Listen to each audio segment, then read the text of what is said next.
In this video, I'm sitting here with Da Vinci J15, the guy who bought Bitcoin back at $1. And in this interview, we're gonna talk about his background, why he bought Bitcoin at $1, and also more interestingly, what is his prediction for the future? Because he has been in this space for quite some time. So, Da Vinci J15, how are you doing today? In the pipe, 5 by 5, man. I'm loving it here in Dubai. It's a great place to be. The weather's perfect, right? Everything is just super luxurious. It is super grand. It's just crazy. And yeah, I'm really enjoying my time here, right? How about you? How are you enjoying? I'm enjoying Dubai. I'm enjoying the company here. We're here with a few YouTubers. Mm-hmm. We're doing like everything you do in Dubai. We also make videos and we have a great time. So it's amazing.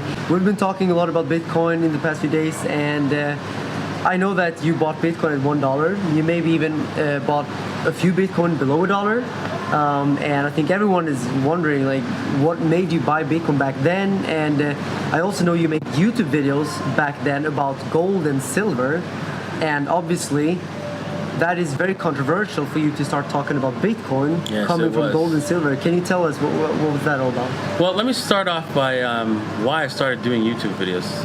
I'm a software developer, and one day I was watching the Republican debates, and a congressman said, "Our monetary system is unfair. It transfers wealth from the poor and the middle class to the rich."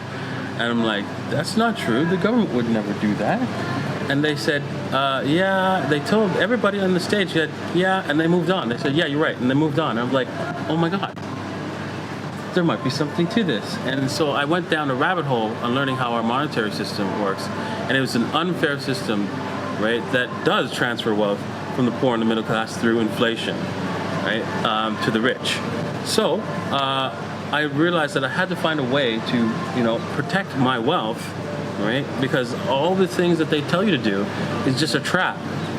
That is like buying stocks, buying bonds. That's a trap. That's not going to make you wealthy or save you for retirement. It's not going to have money. You're not going to have wealth for retirement using the traditional sense of finances. So I learned all that, and I wanted to. I felt like I needed to share this with people because nobody knows. So I started a YouTube channel, right? Even though I didn't like getting in front of a camera, but I knew that in order for evil to persist, good men must do nothing. And so I had to do this, even if I just saved one person. My goal was to just save one person from destroying their by being destroyed by this financial system, and that would be enough. Mm-hmm. So I did those videos, and one person said to me, "Hey, Da Vinci, what do you think about Bitcoin, right? You like gold and silver, right? And you talk about gold and silver, but Bitcoin seems like a new option." I'm like, okay, I don't know anything about it. So I Googled it, read the web page, just the web page, and I thought, oh, scam, man. There's no way that this is somebody actually created a system that allows you to transfer wealth through digital. It's not possible because I tried to build it myself. Mm-hmm. And so I said, wrote back my subscriber saying, listen, I'm going to prove that this is a scam. I'm going to read the source code, right, and tell you how it's a scam. So I did go through the white paper and the source code, and I was like, oh, this is not a scam. Yeah. So it is funny, you were going out for proving that Bitcoin is a scam, and then by doing so, you realize that it's revolutionary. Exactly. It was unbelievable. And I did a video saying, every once in a while, something comes along that makes poor people rich, and this is one of them, right? And if you just buy it right now because it's really cheap and nobody knows about it, mm-hmm. and you will be extremely wealthy one day. And you're going to look back on this. I said this. You're going to look back on this one day. Say, damn, I wish I bought. Yeah. Don't be that person, I told them in that video. Yeah. But that video got so many dislikes, right? I had like a like to dislike ratio of like 90% dislike. Wow. So YouTube didn't recommend that video. Speaking of likes and dislikes, make sure to like the video down below. But that is really interesting. And also I know that the comment section below these videos, because I checked it out, I did see some of the comments were very negative about Bitcoin, saying that Bitcoin is never going to work out and all of that. And these comments, remember, are from like 2010, 11, 12, 13 or so. Did you ever go back today and answer these comments, just asking these people if they went in or? No, that's just being rubbing salt in the wound. That's true. That's true. I can't do that. But I gotta admit, I did have some fun reading through these comments because these are people bashing Bitcoin at like $1, $3, $10, saying that it's gonna go down to zero. And sitting here now, thousands of dollars later, it's interesting. I mean, and it also tells us what's gonna happen in the future, because I think many people like Peter Schiff and other people, they really still think that Bitcoin is just a bubble and it's gonna collapse. But I think we both agree that Bitcoin is going to go up significantly in the future. And I think that so it's an interesting story, because it just shows us that people, like most people, will never understand Bitcoin until it's too late. Exactly. So we just have to take advantage right now when Bitcoin is still trading at below $100,000. Yeah, they'll come with price, right? That's all, right? They will come with price, exactly, because they only really care about the price. So us who understand the technology and understand the monetary value of Bitcoin, we are so-called the smart money, you can say, and we are accumulating now. And I hope that everyone who's watching this is also accumulating now before the masses enter in, because it's an opportunity of a lifetime, right? Exactly. And you have been here since $1. What do you think, like the next big cycle? I mean, you've been through all of these cycles. You've seen all of them.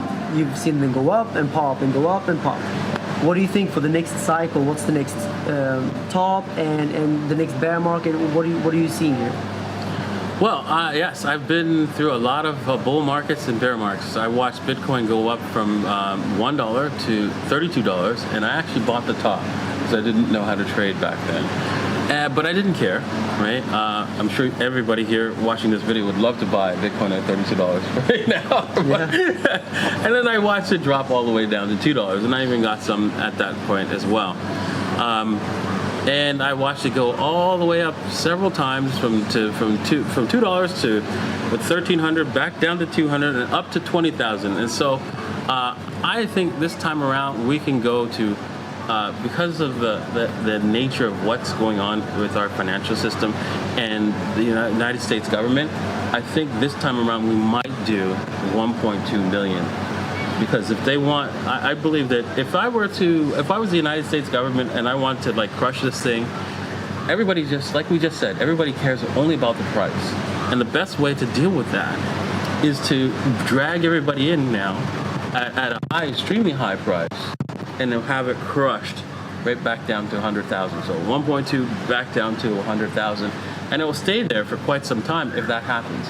If they go that route, they'll stay there for more than 8 years, right? They'll only bump around $100,000 for probably 8 years if they actually push it to 1.2. And that could be their plan. They might do that. Okay. So 1.2 million. Yes. And what was the time frame for this, you think? I think by 2022 or 2020, the end of 2021, really? and wow. the first quarter of 2022. That's even more bullish than I am. Yeah, that's super bullish. Yeah, that's extremely bullish. Well, I think I know what the title of this video is. We'll see. But actually, I do believe 1.2 million will happen. It's, in my opinion, it's almost inevitable somehow with all the money printing happening now. It's just that maybe I think it's going to take a little bit longer, but I also believe in the same price range. But that's very interesting to hear. And I know also many people are probably wondering, because once again, since you've been here for so many years, much longer than me, you was here in the beginning stages of Bitcoin. So obviously, people are speculating who's Satoshi Nakamoto. I know that many people have even been speculating that you might be Satoshi Nakamoto.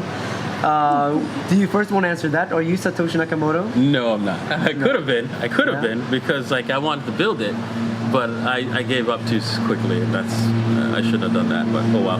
This is an interesting story, because there are a few things that are some coincidences that are interesting there. Yeah, even if I was Satoshi Nakamoto, I would not. okay, we got a plane in the air here, so let's wait for the plane to go away, and then we'll continue. Yeah. Maybe right now. Okay, so if I was Satoshi Nakamoto, first off, I wouldn't tell you I was. Exactly. And I would have burned all the keys. I can tell you that right now, because that would be just too dangerous. The banking system will set an example out of Satoshi if he ever surfaces. So I don't think he will, because the encryption that he chose, or the randomizer he chose for the encryption, was not standardized, not a standardized randomizer, and people question him about that because it didn't make any sense. There's a set of randomizers out there that has been proven for the keys for this type of encryption, and the randomizer you chose was the one randomizer that the NSA did not break. In order to break the public key, private key encryption of Bitcoin or any kind of encryption across the internet. So, for example, your banking system, right? The NSA, if they want to, they can hack into your account, right? Or see what you're sending across the internet if they wanted to. Because so you're saying Satoshi Nakamoto was working for the NSA? I believe that he was working for the NSA, because you can't be that lucky. You can't be that lucky to choose the one randomizer in the encryption to basically avoid that. Are you saying tactic. that he would be part of the NSA, or that he worked there and he quit and created Bitcoin? Probably. But independent of the NSA? Exactly. Yeah. I think so. Yeah. I think he saw something horrible in the NSA and wanted to do something about it in his own way. Unlike Snowden, he just came up with his own way to solve this problem. Yeah. Very interesting to hear your thoughts there, because this is an area I of course don't have as much knowledge as you, because you're actually a programmer, just like Satoshi Nakamoto. But I'm not him. Not that I tell you. But it is funny, because you told me that you were actually trying to build a Bitcoin. Yes, you were trying to build a digital money. Yeah, exactly. That was decentralized, yes. So before Bitcoin, you were already working on this. So it must have been very interesting for you to see the white paper and see this get launched. Can you just share with us, like, when you saw the white paper, when you read it, what were your initial thoughts? And what like, when did you realize that this was it? Once I finished writing the white paper, I was like, oh my god, this could work. This could work. Yeah. And that's what was my initial thoughts. And I'm like, oh my god, I got to go through the source code and check this out, if this is real, because this could work. This idea could definitely work. And seeing it was just a shocking revelation that, oh my god, we finally have something that will help us survive this horrible banking system. It's something you could save your money, your wealth in, and it'll always increase. Even when everybody's using it, it will still always increase. Do you know why? Because population growth continues to increase, and the amount of Bitcoins will always slowly decrease, because there will be some people who lose their Bitcoins. And so the number of Bitcoins that are existing will always be slowly decreasing, and the number of people will always be increasing. And I know people think that could be a problem in the future, but really we could survive on just one Bitcoin. Why? Because it's a digital asset, which means we can divide it as many ways as possible. So we can make it really, really tiny amounts. And yes, that's always the complaints of the people who love going into debt. For example, governments, is that there's not enough money. There's not enough money. Right? That's why they get into printing money, right? That's not true. It's just there's enough money as long as you don't go into debt, heavy debt, to accomplish your task, right? Yeah. That's what we can just we can compare with gold also. Some people might think, oh, there is not enough gold in the world, but you can always take a gold coin. You can blend it out with cheaper metals, and then you can have two gold coins with half the metal, and then you have two coins. Like, you can always divide it, just like you can divide Bitcoin. But the thing about Bitcoin, which is more amazing, is that you can actually divide it much more easily. It is the most divisible money in the history of money, So it's a very interesting property that Bitcoin has there, that you can divide it so easily. And so yeah, there are definitely enough Bitcoins to go around in the world. The fact that one Bitcoin is just like an arbitrary number. It's like, in the future we're going to talk about Satoshis, not Bitcoin, because if Bitcoin is $1 million, then I mean, it's going to be very tough to say this coffee is 0.00000. We're just going to call it 30 Satoshis or 50 Satoshis, right? Exactly. Yeah. So that's where I see the world going, exactly, with smaller denominations in Bitcoin. Yeah, I think that's an interesting future we're heading towards. Very interesting. Yeah. I'm looking forward to it. I want to remain healthy and alive to see the future with Bitcoin in it. Yeah. Because it's going to be something completely different, something so much better that you'll never contribute it to Bitcoin, but that's what caused it. Yeah. And just like some final thoughts about the monetary system, I think we all can see that it's about to crumble down, because we're seeing the debt rising, we're seeing inflation, we're seeing central banks around the world, like every central bank are printing money like never ever before. And I know that you understand all of this. You were into precious metals for this very reason.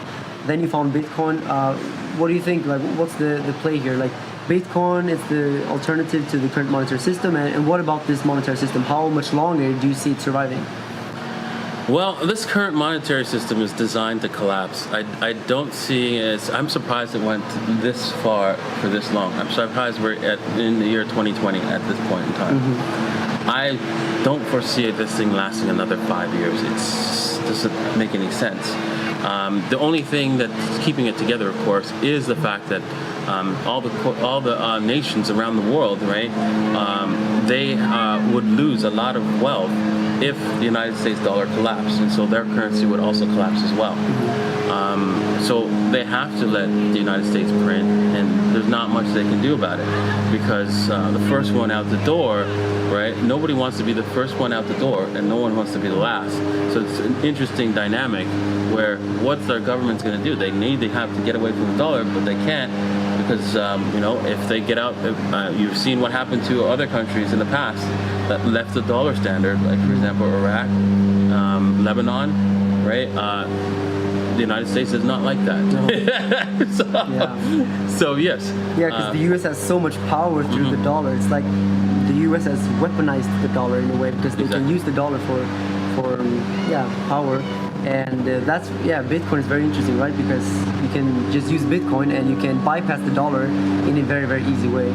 Exactly, and I think the nation states will be buying Bitcoin in the near future. Probably not at this price, because there's not enough liquidity for them, right? But at $1 trillion market cap, they'll get it. I think so too. Imagine that, guys, when we see not only retail and like smart money, but like countries and companies buying Bitcoin. We're talking about trillions of dollars. Wow, that would be amazing. I think it is the future. The only question is when. But yeah, it was amazing to have you on the channel. I will leave the link down below to Da Vinci's channel on YouTube. Go follow him on Twitter, YouTube, and all your other social media. Find me at DaVinciJ15. Google DaVinciJ15. Every social media is DaVinciJ15. That's where I'm at. Perfect. All right, thank you so much. And thank you. We will be making 2 videos. So one over on your channel as well. And it was amazing to hear your background, and I think everyone just loved this. So please leave a thumbs up down below if you enjoyed this video, and hit the subscribe button too. Yeah, the subscribe. Bell Subscribe and the bell on both our channels, and also comment down below if you want Da Vinci to appear on this channel in the future. All right. Cheers. Bye bye.